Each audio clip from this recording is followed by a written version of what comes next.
Hello guys, welcome to एडवंकुरन। मैं हूं आपका दोस्त अश्विनी कुमार और मैं आज की इस वीडियो में नागपुरी लोकगीत जो है उसमें भी जो पढ़ना है उदासी।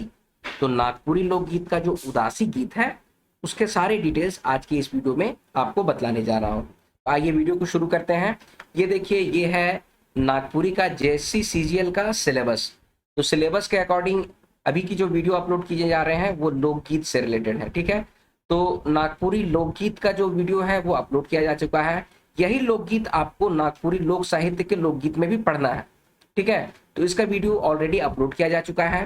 डमकच का वीडियो अपलोड किया जा चुका है, पावस का वीडियो अपलोड किया जा चुका है और अंगनई इसका वीडियो अपलोड किया जा चुका है। ठीक है, आज का वीडियो उदासी से संबंधित है कि उदासी राग, उदासी गीत क्या है, उसकी विशेषताएं क्या है, उसके परिचय क्या है, उसकी परिभाषा क्या है, किस जगह पे गाया जाता है और उदासी और पावस में क्या अंतर है, ये सारा डिटेल्स आज की इस वीडियो में बतलाया जाएगा। तो अगर आपने चैनल को सब्सक्राइब नहीं किया है तो सब्सक्राइब टू एडवंकुरन। आइए आज की इस वीडियो पे आगे बढ़ते हैं। उदासी गीत, परिभाषा और परिचय।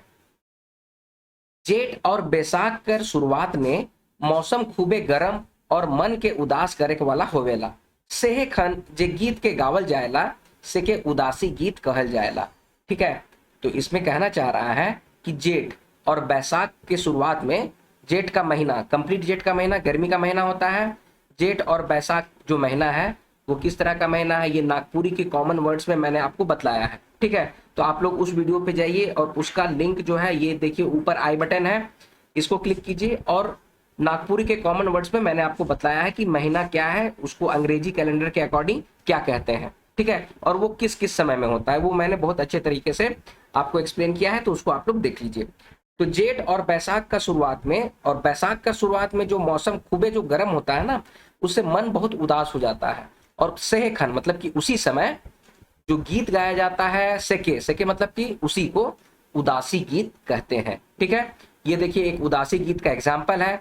पोसल मैना दैया बन उड़ी गेल, बने बने मैना कांदे झारो झार भाई बने बने, ना तोरा बाप मैना ना तोर माय बने बने, मैना कांदे झारो झार भाई, पोसल मैना दैया बनी उड़ी गेल। ठीक है, तो ये एक तरह का उदासी गीत है। ठीक है, देखिए एक्चुअली क्या होता है ना, उदासी गीत कब गाया जाता है, गर्मी के मौसम में। जो देखिए झारखंड की ज्यादातर आबादी जो है वो सभी कृषक वर्ग हैं। ठीक है, तो खेती बाड़ी करके अपना जीवन यापन करते हैं।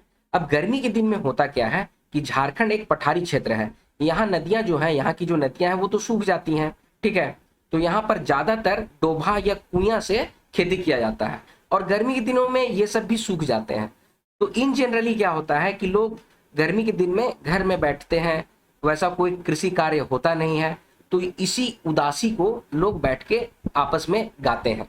ठीक है, तो ये है उदासी गीत। आगे बढ़ते हैं। उदासी गीत कर विशेषता।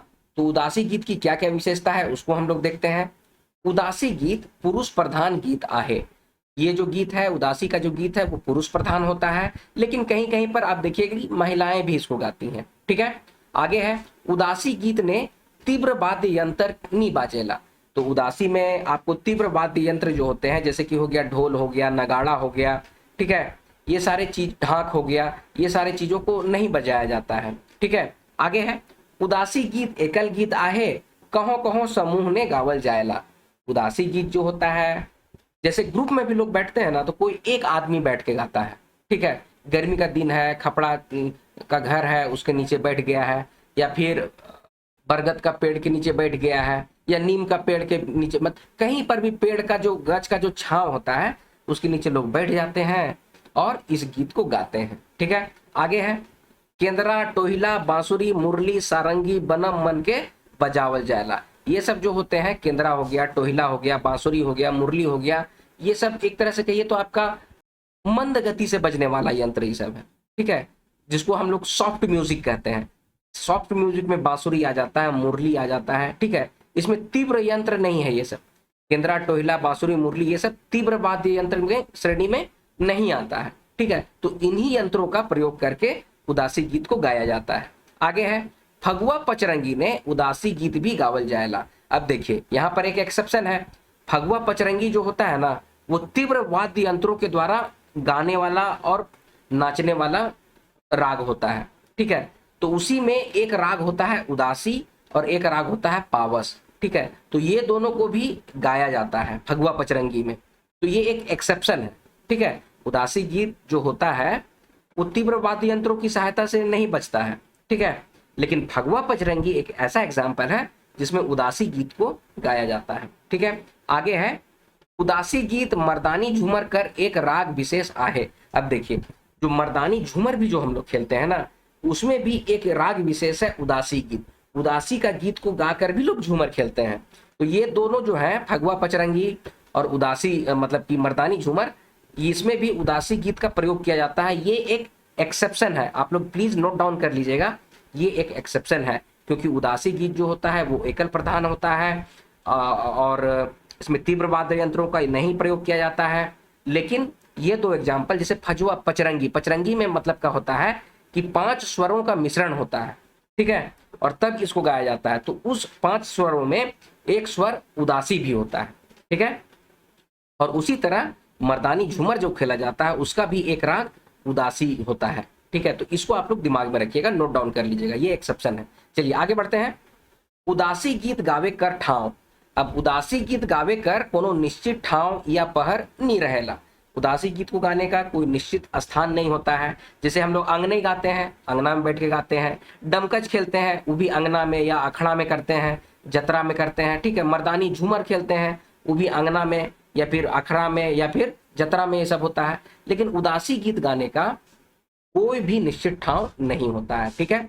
आगे है उदासी गीत गर्मी कर मौसम ने कोनो गच कर छाव तरे कुंभा छपरी या नदी पोखरा बांध कर किनारे मन में शीतलता भरे के लिए गावल जाएला। उदासी गीत जो होता है गर्मी से बहुत त्रस्त हो जाता है आदमी लोग, तो वो गर्मी से अपने आप को ठंडा करने के लिए, अपने मन को शीतलता प्रदान करने के लिए उदासी गीत को लोग कहाँ गाता है तो गच का छांव के नीचे बैठ के गाता है। तरे, तरे मतलब कि छांव के नीचे, कुंभा में बैठ के गाता है, छपरी या नदी के किनारे, पोखरा मतलब तालाब के किनारे या फिर बांध उन के किनारे बैठ के गाता है। काहे कि बांध, नदी, तालाब के किनारे शीतल शीतल हवा जो होता है ना, ठंडा ठंडा हवा चलता है, तो वहीं पर बैठ के उस ठंडा का एहसास करते हुए उदासी गीत को गाया जाता है, ठीक है। आगे है अखरा कर इमली पेड़ तरे बैठकर चांदनी रात ने गवैया मनक बीज ने गावल जाएला। अब देखिए अखरा के पास हमेशा से इमली का पेड़ रहता है, ठीक है। अब क्यों होता है इमली का पेड़? इसीलिए होता है कि इमली का पेड़ का जो पत्ता जो होता है ना, वो एकदम रुइया का फाहा जैसा होता है, गिरता है ना और अखरा में जमा हो जाता है तो ऐसा लगता है कि रुइया का फाहा बिछल है, ठीक है। तो इसीलिए इमली का पेड़ के तरह बैठ के रात में, चांदनी रात में लोग बैठ के इस गीत को गाते हैं, ठीक है। आगे है मुद रूप ने बिरही या बड़ पूर्वनिया मन उदासी गीत के ने पारंगत रहे ना। देखिए बिरही लोग या फिर बड़ पूर्वनिया जो विरह विरह के भाव प्रकट किया जाता है, और जो बड़े और पुराने लोग जो होते हैं, दादा दादी आजा आजी लोग जो होते हैं, उन लोग इस गीत में एकदम पारंगत रहते हैं। तो वही लोग गाते हैं और बाद बाकी जितना भी छुआ पुता लोग हैं उसको बैठ के हम लोग सुनते हैं। तो यही उदासी गीत है। अच्छा, अब यहाँ पर एक पॉइंट है कि एक गीत ने 10 मिनट का समय लगेला, ठीक है। देखिए ये बुक में लिखा हुआ था इसलिए दे दिया हूँ, लेकिन ये कोई जरूरी नहीं कि 10 मिनट का समय लगता है, ठीक है। उससे कम भी लग सकता है, ज्यादा भी लग सकता है, लेकिन इससे कुछ क्वेश्चन बन जाएगा तो इसीलिए मैंने इस पॉइंट को आपके सामने दे दिया है। लेकिन ये कोई जरूरी नहीं है कि 10 मिनट लगता है, मैं फिर से बतला देता हूँ, ठीक है, कि 10 मिनट लगता है, ये कोई जरूरी नहीं है। आगे है उदासी गीत और पावस गीत का अंतर। अब देखिए ज्यादातर लोगों में कंफ्यूजन हो जाता है कि उदासी गीत और पावस गीत तब तो एक ही तरह का हुआ, लेकिन ऐसा नहीं है। उदासी गीत की अपनी विशेषता है और पावस गीत की अपनी विशेषता है। तो मैं सिर्फ ये 3 पॉइंट दिया हूँ, पॉइंट्स तो बहुत सारे बनेंगे, लेकिन मैं ये 3 मेन पॉइंट जो है वो आपके सामने रख दे रहा हूँ कि उदासी गीत जो है वो दुख, व्याकुलता, विरह, सांसारिक चिंतन, बथा कर चित्रण बगरा होवेला। उदासी गीत में दुख का, व्याकुलता का, विरह का, सांसारिक चिंतन का, बथा का मतलब कष्ट है, दुख है, दर्द है, उसका चित्रण ज्यादा किया जाता है उदासी गीत में। वही पावस गीत में क्या होता है? तो पावस गीत में शांत चित्त, भक्ति, श्रृंगार, मुद विषय होवेला। तो पावस गीत में शांत चित्त किया रहता है, भक्ति में श्रृंगार का मुख्य विशेषता होता है पावस गीत में, ठीक है। आगे है उदासी गीत का राग गर्मी कर व्याकुलता से फूटेला। उदासी का जो राग फूटता है ना वो गर्मी से फूटता है, ठीक है। चारों तरफ का माहौल एकदम गर्म रहता है तो आदमी क्या करे, बेचैनी में उदासी गीत गाया जाता है। और वही पावस ऋतु कर ध्वनि और बिरह कर वेदना से फूटेला। अब देखिए पावस के बारे में भी मैंने जब आपको बतलाया था तो क्या बतलाया था कि गर्मी से बरसात का जो ट्रांजिशन फेज रहता है ना, उस समय पावस ऋतु को पावस गीत को गाया जाता है। ठीक है, तो जब उसी समय देखिएगा उमस भरा हुआ गर्मी रहता है और बादल ये सब गड़गड़ा के बरसता है। तो बादल ये सब जब बरसता है ना तो झिंगूर हो जाता है, और मतलब कि और भी तरह तरह का जानवर, मेंढक हो गया, ठीक है, ये सब जो होता है ना अपना आवाज देता है पावस ऋतु में। ठीक है, पावस का जो गीत गाया जाता है उसमें झिंगूर ये सब का, या फिर जो इसी को कहा जाता है क्या, प्रकृति का ध्वनि। तो प्रकृति का ध्वनि का उपयोग किया जाता है। ठीक है, और पावस गीत को गावल जाता है। आगे है मुद रूप ने जेठ कर गर्मी ने गावल जाएला। तो ये जेठ का गर्मी में गाया जाता है, और ये आषाढ़ मास कर शुरुआत ने गावल जाएला। और पावस गीत जो है वो आषाढ़ मास का शुरुआत में गाया जाता है। ठीक है, तो ये मेन 3 अंतर है, अंतर और भी बनाए जा सकते हैं। ठीक है, तो ये अंतर को आप लोग नोट डाउन कर लीजिएगा। चलिए अब अगला पॉइंट है उदासी गीत का विस्तार। अब यहाँ पर हम लोग देखेंगे कि उदासी गीत का जो विस्तार है वो कहाँ कहाँ तक है। तो उदासी गीत दक्षिणी छोटा नागपुर कर विशेष राग है के एकर विस्तार उड़ीसा, बंगाल, असम और अंडमान तक जहां जहां झारखंडी मन जाए है अपन साथ ई राग कर विस्तार कर है। देखिए उदासी गीत जो है ना वो मुख्य रूप से तो दक्षिणी छोटा नागपुर का है। देखिए झारखंड जो है वो 5 प्रमंडल में बटा हुआ है। उत्तरी छोटा नागपुर है, दक्षिणी छोटा नागपुर है, पलामू है, संथाल परगना है और कोल्हान है। ये आपका हो गया 5 हो गया। ठीक है, तो दक्षिणी छोटा नागपुर जो होता है ना उसी का मुख्य राग है उदासी गीत। और इसका विस्तार उड़ीसा में क्यों, उड़ीसा क्योंकि हमारा बॉर्डरिंग स्टेट है, बंगाल हमारा बॉर्डरिंग स्टेट है, और असम के चाय का बगान में बहुत सारा झारखंड के लोग जो होते हैं, कामगर लोग जो होते हैं वहां पर जाके काम करते हैं। तो वो लोग वहां पर जाके बस गए तो अपना कल्चर के अकॉर्डिंग वहां पर गाना गीत गाते रहते हैं।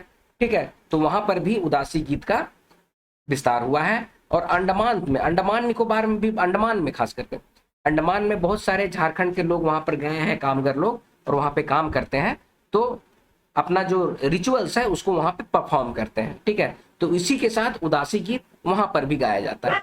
तो इन सारे जगहों पर भी उदासी गीत का विस्तार हुआ है। ठीक है, तो ये है उदासी गीत, उसका परिभाषा, उसका परिचय, उसकी विशेषता, उदासी और पावस गीत में अंतर, और उदासी गीत का विस्तार। तो सारा डिटेल्स जो उदासी का गीत का है वो मैं आपके सामने रख दिया हूं। क्वेश्चंस इसी में से बनेंगे बहुत जल्द। इसका एमसीक्यूज एडवांकुरन चैनल में अपलोड कर दिया जाएगा। तो अब आज की वीडियो यहीं पर खत्म करता हूं। वीडियो अगर पसंद आया तो वीडियो को लाइक कीजिए, शेयर कीजिए, अपने सजेशंस कमेंट बॉक्स में कमेंट कीजिए, और इसी तरह की वीडियोस पाने के लिए एडवांकुरन चैनल को सब्सक्राइब कीजिए। मिलते हैं अगले वीडियो में, तब तक आप लोग अपना ख्याल रखिए। जय हिंद।